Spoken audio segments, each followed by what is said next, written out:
আচ্ছা, কি ঘটনা ঘটছিল?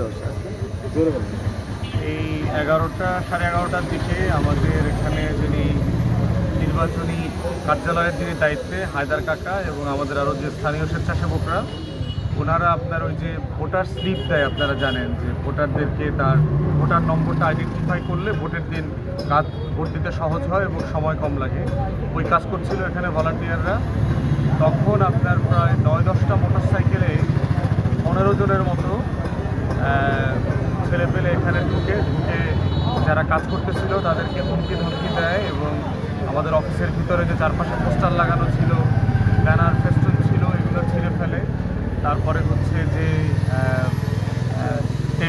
টেবিলগুলো ধাক্কাধাক্কি করে এবং আপনারা দেখেছেন যে আমাদের চেয়ারগুলো আছে চেয়ারগুলো অনেকগুলো চেয়ার ভেঙে ফেলে এবং কন্টিনিউ হুমকি দিচ্ছিল যে কালকের পরে দেখে নিব কারা এলাকায় থাকে না থাকে।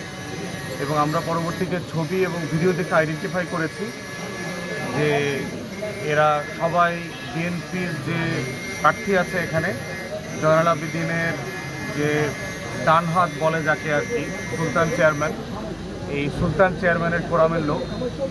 এবং প্রত্যক্ষদর্শীরা বলেছে যে এই ঘটনা ঘটার সময় সুলতান চেয়ারম্যান এখানে দাঁড়ানো ছিল একটু দূরে এবং তাকে দেখেছে তারা আসা যাওয়া করার।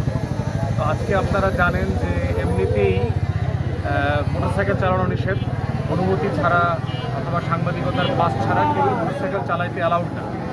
তো সেই রকম একটা সময়ে এরকম 9-10টা মোটরসাইকেল নিয়ে বাজারে টহল দেওয়া, মহড়া দেওয়া এবং সেইটা সুলতান চেয়ারম্যান যিনি বিএনপির এই উপজেলার আহ্বায়কের দায়িত্বে আছে তার নেতৃত্বে এগুলো ঘটা, যেটা খুবই দুঃখজনক এবং অনাকাঙ্ক্ষিত।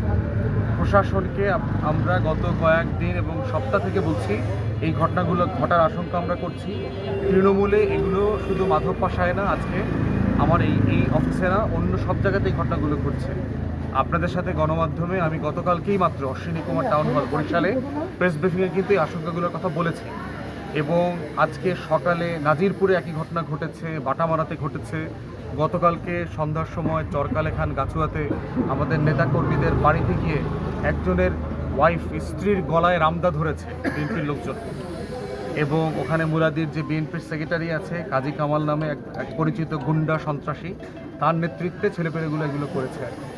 তো এই কর্মকাণ্ডগুলো যে ঘটবে এগুলো আমরা এর আগে প্রেডিক্ট করেছি, এগুলো ঘটছে, প্রশাসনকে আমরা জানাচ্ছি। ডিসি, এসপি, রেঞ্জের ডিআইজি থেকে শুরু করে তৈরি করবেন এই আহ্বান জানাচ্ছি আমি মোহাম্মদ ওহিদুল ইসলাম খান, সাবেক চেয়ারম্যান, মাধবপাশা ইউনিয়ন বিএনপির সভাপতি। আজকের আমি এখানে নির্বাচনী কার্যক্রম আমি অ্যাডভোকেট জয়নুল আবেদিনের পক্ষে দানিশ শীষের কাজ করতেছি এবং আমাদের উপজেলা প্রার্থীর পক্ষ থেকে এখানে ভোট কেন্দ্রের জন্য ব্যাজ সহ অন্যান্য কাগজপত্র পাঠিয়েছে। আমি এখানে বসে সেটা বিতরণ করতেছিলাম। ইতিমধ্যে আমরা সংবাদ পাইলাম যে আমাদের 7 নম্বর ওয়ার্ড দক্ষিণ বাংশা সরকারি প্রাথমিক বিদ্যালয় কেন্দ্রের সামনে কিছু দুষ্কৃতিকারী লোকজন নমুনা ব্যালট এবং কিছু টাকা পয়সা ওখানে বিতরণ করতেছে। আমাকে জানানোর পরে ওখানে যারা স্থানীয় লোকজনে এটা ধরছে এবং তারা আমাকে জানানোর পরে আমি উপজেলা নির্বাচন অফিসারের মহোদয়ের কাছে ফোন দিয়া বিষয়টা জানাইছি এবং উনি বলছে যে আপনি থানায়ও জানান। আমি থানা ডিউটি অফিসারকেও বিষয়টা সাথে সাথে জানিয়েছি। ওসি সাহেবকে আমি ফোন দিয়েছিলাম, তার নাম্বার বিজি পেয়েছি। পরবর্তীতে আমি অফিসে এখানে কার্যক্রম করার মধ্যেই আবার শুনতেছি যে এবি পার্টির প্রার্থী ফুয়াদ সাহেবের অফিসের সামনে কিছু ছেলেপেলে তার কর্মীরা ওখানে এই নমুনা ব্যালট এবং টাকা পয়সা বিতরণ করতেছে। স্থানীয় লোকজন বাজার করতে আসছে, তারা তো ওখানে সেটা প্রতিবাদ করছে। প্রতিবাদ করার কারণে তারা ওইখানে পরবর্তীতে চলে গেছে। আমাকে একজনে ফোন দিচ্ছে পাবলিক।